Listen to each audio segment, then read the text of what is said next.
тукумсуздук темасы. 2 кылымда жашап атпайбызбы? Салыштырып көрсөк, 21 кылымда тукумсуздук аябай көбөйдү. Аял деле күнөөлөгөн бир өзүбүздүн бир ушундай адатыбыз бар. Кээ бир эмелер ушу сперматозоиддер тегеренип кыймылдайт, же наоборот артын көздөй 2 капталга кыймылдайт. Ушак бүтүп калганда ачкан жаң кантип ачышат, операция жолу мененби же дары жолу мененби, анан ооруйбу оорубайбы деген сыяктуу суроолор көп.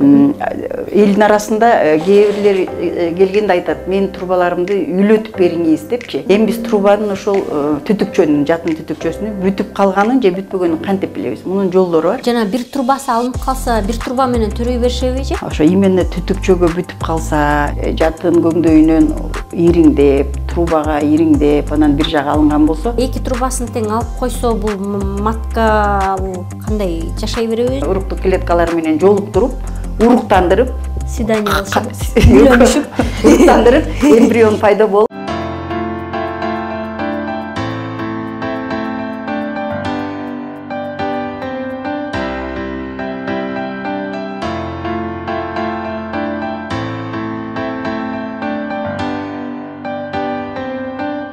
Саламатсыздарбы, урматтуу YouTube каналымдын көрөрмандары, көрүүчүлөрү.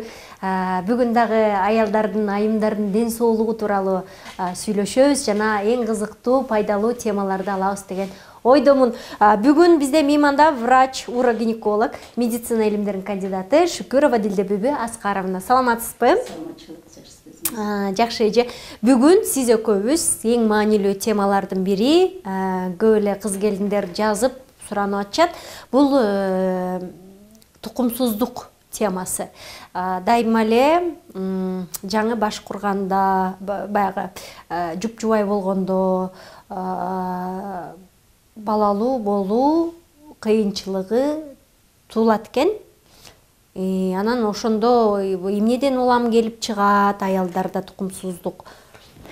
Аябай жакшы суроо. Тукумсуздук маселеси азыр өтө чоң маселе болуп эсептелинет. Анткени мисалы үчүн 20-кылым менен 21-кылымды биз 2 кылымда жашап атпайбызбы? Салыштырып көрсөк, 21-кылымда тукумсуздук аябай көбөйдү.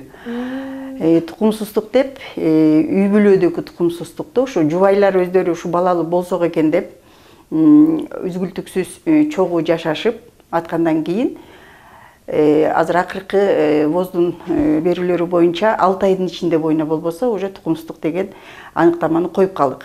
Ага чейин 1-2 жыл мурун 1 жылдын ичинде бойна болбосо ошондой аныктама койчубуз. Мунун себептери азыр санап кетейин, эң негизгилерин. Анан көбүнчө үй бүлө курулгандан кийин жубайлар балалуу боло албай атышса, биздин элдин арасында аял деле күнөөлөгөн бир өзүбүздүн бир ушундай адатыбыз бар, ушундай түшүнүгүбүз бар. Анан аял менен эркектин ортосунда азыр 50-50% десек болот, бирме-бир болуп калды тукумсуздук. Анан эң биринчи себеби эркек адамдарды текшеришибиз керек.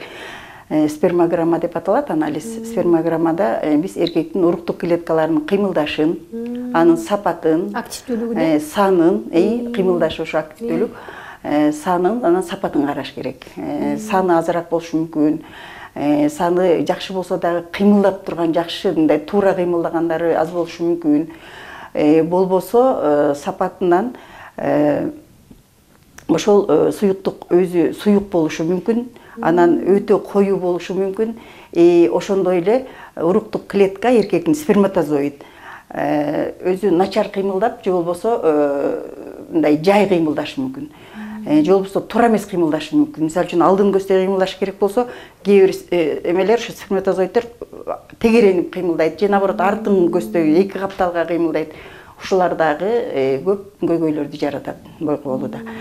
Андан кийин эми эркек балалардын арасынан ошол негизгиси спермограмма жетиштүү текшергенге. Андан башка уролог дарыгер сөзсүз өзүнчө текшерип, башка көйгөй барбы жокпу, ошолордун баарын текшерет. Анан аялдардын, айымдардын ичинде эң биринчи себеби бул овуляциянын болбогону болот. Овуляция дегенибиз аялдын айызы келгенде аны да өзүнчө тема козгосок керек. 11-10, 14 күнгө чейин ошо фолликулдар жетилип, анан 2 сантиметрге чейин баргандан жарылат. Жарылгандан кийин аялдын уруктук клеткасы ич көңдөйүнө төгүлөт. Ошол жана аялдын уруктук безинен, яичник деп коебуз, эки яичник бар. Анан ошол овуляция болгондо уруктук клетка чыкпай калышы мүмкүн, жок болушу мүмкүн. Ошол жанагы фолликулдун жарылуу процесси өзү болбой калышы мүмкүн. Персистенция фолликул деп коебуз, өзү фолликул жарылбай эле дагы өсүп кетип, же ошол өскөн боюнча туруп фолликулярдык киста деген оору бар, өзүнчө ошондой кистага айланышы мүмкүн. Бул эң биринчи себеби аялдардын жагынан. Андан кийин гормоналдык фонду текшеребиз. Гормоналдык фон аялдардын прогестерон, эстроген, анан фолликулн стимулирующий гормон, лютеин стимулирующий гормон деген гормондар бар. Ошолордун уровендери негизинен аз болот. Анан өтө уровендери көп болсо дагы бойго болбошу мүмкүн. Анан ошондой эле бул аялдардын гормондору аялдын организминде аялды аял кылып турган негизи эстроген. Эркекти эркек кылып турган тестостерон гормон. Ошондой эле аялдын организминде аз санда тестостерон бар. Ошол тестостерон көбөйүп кетсе дагы бул бойго болбойт. Андан башка ушу гормоналдык текшерүүлөргө дагы кайрылсак, эгер айымдын жыныстык бездеринен башка ички бездеринде дагы менин ичинде гипофиз деген без бар, андан кийин бөйрөктүн үстүндө надпочечник деген без бар. Ошолордун дагы функциялары, анан щитовидный железа, ошолордун функциялары начарласа, алар дагы гормондор бөлүп чыгарганда биринин иши биринин тоскоолдук кылат турбайбы? Тоскоолдук кылат, анан биринин ишин бири мындай жөндөмдүүлөп мындай жакшыртып турат да. Ошол гормондордун деңгээли төмөн же жогору болсо, ошондо да бойго болбойт. Андан башка жана стресс деген өзү аябай чоң көйгөй да. Стресс өзү адамдын нервный системасын козгоп, тынчын алып, ар кандай оорулар болушу мүмкүн, стресске алып келиши мүмкүн, ар кандай көйгөйлөр алып келиши мүмкүн, кейүүлөр, толкундануулар, ошол дагы көбүнчө жанакы гормондордун бөлүп чыгарышына себеп болот. Көбүнчө азайышына себеп болот. Андан башка жатындын ички көңдөйүндө эндометрий деп коебуз. Эндометрий бул жана аялдын айызы келген учурда айдын аягында, менструальный циклдын аягында толук сыйрылып түшүп, кайра экинчи менструация башталгандан кийин эмки менструацияга келгенге чейин калыптанып турган катмары да. Ошол эндометрий кан тамырлар менен жакшы камтылбашы мүмкүн. Анын ичинде эндометрийде полип болушу мүмкүн. Полип деген өзүнчө сөл сыяктуу, ошо жатын көңдөйдүн ичинде эндометрийде өсүп чыккан ушундай ткань. Андан башка эрозия-чы же? Эрозия дагы таасир этет. Эрозиянын ал көбүнчө аялдын жыныстык органдарында сезгенген болсо ошондон пайда болот. Сезгенген учурда көбүнчө выделение келип турат дагы, ошондон эрозия пайда болот. Эрозия өсү мындай тиги сезгенгендик болбосо биринчиден пайда болбойт, экинчиден эрозия өсү эмени тугумсуздукту жаратпайт деле. Ар кандай чоң эрозия менен деле, кичине эрозия менен деле боюна боло берет, бирок анын себеби сезгенгендик болуп атпайбы? Вот сезгенгендин өзү тугумсуздукту берет. Анан миома деген оору бар. Миома бул жатында сыртына, ичине же болбосо булчуңдары мондай жиреп өскөн шишик. Шишик бул залалы жок шишик, же болбосо доброкачественный шишик деп айтабыз.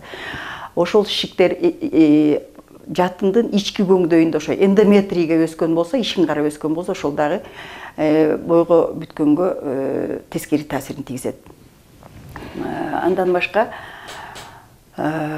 негизги себептер ушул да. Негизги себептер ушул. Анан биз буларды текшеришибиз керек. Үй бүлө келди, 6 айдан бери кош бойлуулук болбой атат. Текшергенде эң биринчи гинекологический креслода көрөбүз. Аялды мындай дарыгерге келгенде дене түзүлүшүн, көкүрөк бездери жакшыбы, гормоналдуу фондорду карап туруп, чачтын түктөрдүн чыккан жерлери кандай, ошого жараша, дене кургакпы, кургак эмеспи, башка дагы көп мондай көзүңдү карап туруп дене түзүлүштү ошондон дагы бир топ гормоналдык аялдын абалына мындай баа бере аласың да. Андан кийин чогуу мындай карап чыккандан кийин гинекологический креслода каралат. Анда кандай оор бар, матканын түзүлүшү кандай, башка шишик, башка көйгөйлөр жокпу, ушулардын баарын текшериш керек. Андан кийин анан ультра үндүк изилдөө дегенибиз бар. Ультра үндүк изилдөөдө жанагы жатындын размерин, аялдын уруктук бездеринин размерлерин, анан ошондой эле жана айтпадымбы, фолликулдар жетилип, анан жарылыш керек, овуляция болуш керек деп. Ошол овуляцияны дагы УЗИден биз так даана күнүнө чейин тактасак болот да. Бул дагы аябай жакшы изилдөө ыкмалардын түрүнө кирет. Андан кийин эгер ал жерде эч кандай себептер жок болсо, түтүкчө, жатын түтүкчөсү бар. Жатын түтүкчөсү жатын жайланышып турат. Андан кийин эки түтүкчөнүн астында эки жанагы аялдын уруктук бездери бар. Ошол түтүкчө көбүнчө бүтүп калгандан дагы бойго болбойт. Түтүкчө ошол эмнеден бүтөт? Бүткөнү жатындан чыккан жерде эгер сезгенген болсо, ошол чыккан жери, жатындан түтүктөн чыккан жери 2 миллиметрдей эле өтө ичке болот. Анан бара-бара баш жагына чейин ампулярный отдел деп коебуз, ампулярлык частка келгенге чейин жоноюп, аякта анан уже мондай жакшынакай болуп барбыраган бир жакшынакай ампулярный немеге айланат. Труба өзүнчө ушундай кооз, трубаны эгер колго кармап операция учурунда көрсөңүз. Анан ошол именно жатындан чыккан жери ичке болот атпайбы биринчиден. Ошол жерден көбүнчө сезгенгенде бүтүп калат. Болбосо ошол жерге жанакыдай полип өсүшү мүмкүн, жанакыдай жатында өскөн миома ооруларынын түйүндөрү ошол жерде жайланышы мүмкүн. Андан башка эже ачкандачы, ошо ачканын сурап атышат да күйөрмандарчы. Ошак бүтүп калганда ачкан жагын кантип ачышат, операция жолу мененби же дары жолу мененби, анан оорубу оорубайбы деген сыяктуу суроолор көп. Азыр жанагы жатындын чыккан жеринен труба бүтсө, обычно эки жагынан тең бүтөт да. Ал жерден бүтсө өзү ачыш кыйын. Ал жер биринчиден ичке, экинчиден ачканда деле мындай калыптанып кетиши кыйын да. Муну уже бүткүл дүйнөлүк жанагы өнүккөн өлкөлөрдүн окумуштуулары дагы канча муну мен илгертен бери эле тукумсуздук мурда азыраак болчу, ошо менен күрөшүп келатышат да. Жыйынтыктары начар. Анан ампулярный бөлүгүндө трубанын жана бүткөн яичникти көздөй ачылып турган бөлүгүндө бүтсө, ошол жакты азыр аябай медицина жетишкен убак лапароскоп менен ачса болот. Анан лапароскоп менен ачкандан кийин көбүнчө ошо именно учундагы ампулярный частак ачса, труба берки жатындан чыккан жактары, анан ампулярный частка чейинки жеткен бөлүктөрү таза болсо, анда кадимкидей труба иштеп кетет, бойго болот. Андай биздин дарылоонун результаттары деле жакшы эмелер бар. Бирок именно ошолорду такташ керек. Эми элдин арасында кээ бирлер келгенде айтат, мен трубаларымды үйлөтүп бериңиз депчи. Эми үйлөткөн бул дагы мындай өткөн кылымдагы эски ыкмаларга кирип калды. Ал мындай таасири деле жок анын. Анан массаж жасаса ачылат экен дейт, алардын деле таасири жок. Ошо труба өзүнчө өтө назик, өтө жумшак, өтө жанагы ушундай илбирлүү ткан да. Ошон үчүн аны өтө этияттык менен ачыш керек. Ушул трубаны жанагы бүтүп калган, ушу көбүнчө төрөгөн аялдар төрөп жүрүп спираль салып, же болбосо аборт кылгандан кийин, же болбосо жанакыдай сезгенгенден кийин толук дарыланбай калса, көбүнчө труба бүтөт да. Эми биз трубанын ошол түтүкчөнүн, жатын түтүкчөсүнүн бүтүп калганын же бүтпөгөнүн кантип билебиз? Мунун жолдору бар. Эң биринчи жакшы, анан кийин так жолу, толук ошо бизге информация бере турган жолу, бул трубаны жатын көңдөйүн аркылуу трубаны көздөй контрасттуу затты куюп, суюктукту, контрасттуу суюктукту куюп туруп, анан рентгенге тартабыз. Ошол жерде жатын көңдөйүндө эмне бар дагы билинет. Анан труба ачыкпы, жабыкпы. Эгер жабылган болсо, кайсыл жеринен жабылды, ошол бул эме процедура гистеросальпингография деп аталат. Анан ошондон кийин кандай жол менен дарыласа болот экен, ошондо ар бир аялга мындай индивидуально ушундай ыкмаларды колдонсо болот. Андан башка экинчи дагы трубанын ачык же жабык экенин текшере турган ыкма бар. Бул УЗИ учурунда дагы эле жатын көңдөй аркылуу, матканын моюнча, жатындын моюнчасы аркылуу трубаны көздөй таза суюктук куябыз. Ошол суюктук УЗИден кайра эле көрүнөт. Ошо труба ачык болсо ич көңдөйүнө түшөт. Эгер труба жабык болсо ич көңдөйүнө түшпөй калат. Бул дагы жакшы ыкмалардын бирине кирет. Анан кийин дагы бир жакшы ыкма бар. Муну биздин россиялык окумуштуулар ойлоп табышкан. Трубанын иштеш функциясын текшерет. Хемографическая пертурбация деп коет. Ошол метод менен атайын өзүнчө ыкма бар. Бүт ошол трубанын иштешин, жыйрылганын, жыйрылбаганын график кылып тартып берет. Бул дагы аябай так жакшы методдордун, ыкмалардын ичине кирет. Анан жана бир трубасы алынып калса, бир труба менен төрөй беришеби же? Мындай да. Жанагы жатындан сырткары бүтүп калган ошону именно жатындын түтүкчөсүнө бүтүп калуу деп коебуз. Болбосо элдин арасында внематочная беременность деп коет. Ошо именно түтүкчөгө бүтүп калса, же болбосо башка себеп менен аялдын теги уруктук безинде киста пайда болсо, же болбосо кээде ириң пайда болот, эң сезгенгенден дарыланбай күчөп кеткен учуру. Башка жанагы аппендицит оорусу бар эмеспи? Ошол аппендикулярный атеросклероз, ошол жактагы яичниктер менен труба жакын жатат. Аппендицитта ириңдеп айланасында орунду перитонит дейбиз, ошондой болуп воспаление күчөп кеткен кезде яичникке жабышы мүмкүн, трубага жабышы мүмкүн. Ошол учурда дагы кээде ошо труба алынып калышы мүмкүн. Бирок ар бир дарыгер, ар бир ошо операция жасаган хирург бул ушундайларга өтө кылдат мамиле жасайт. Ушуну алып коюштан мурун аябай салмактайт. Ушуну алсам пайда зыян болобу көбүрөөк, же албай калтырып койсом зыян көбүрөөк болобу деген сыяктуу. Анан эгер ошо кандайдыр бир себептер менен жатын түтүкчөсүнүн бир жагы алынса, экинчи жагы бар да. Эгер көбүнчө эле бир түтүкчө менен деле төрөп жүргөн аялдар аябай көп. Анан көбүнчө кээ бир учурларда себептерине жараша эгер жана перитонит деген оору болсо, жатын көңдөйүнөн ириңдеп, трубага ириңдеп, анан бир жагы алынган болсо, ал бир эле жагы оорубайт да, көбүнчө эки жагы тең ооруйт. Анан экинчи труба дагы өтүмсүз болуп жабылып калышы мүмкүн. Бири-бирине байланыштуу турбайбы эки труба, Эгер себеби жанагыдай сезгенгенде болсо, перитонит болсо. А так жанагыдай айтып кетпедимби, аппендицит, киста ушундай болсо, дагы жана ичегилерге жабышкан себептер болсо, көбүнчө бир жагы алынат дагы, экинчи жагы таза эле жакшынакай иштей берет, экинчи жак менен төрөй беришет. Анан бойго болуунун саны, же болбосо мындай канча убакта бойго болот деген бир труба, эки труба сыяктуу эле иштеп кете берет. Ал бул багы эгиз органдарга кирет да, экөө бар. Бирөөнүн ишин бирөөсү аткара берет деген сыяктуу. Анан эже эки трубасын тең алып койсо, бул матка кандай жашай береби өзүнчө? Трубанын, ошо жатындын түтүкчөсүнүн эң негизги аткара турган кызматы бул ошол бойго бүтүрүү. Ошол бойго болуу жөнүндө бир эки сөз айтып кетейинби анда.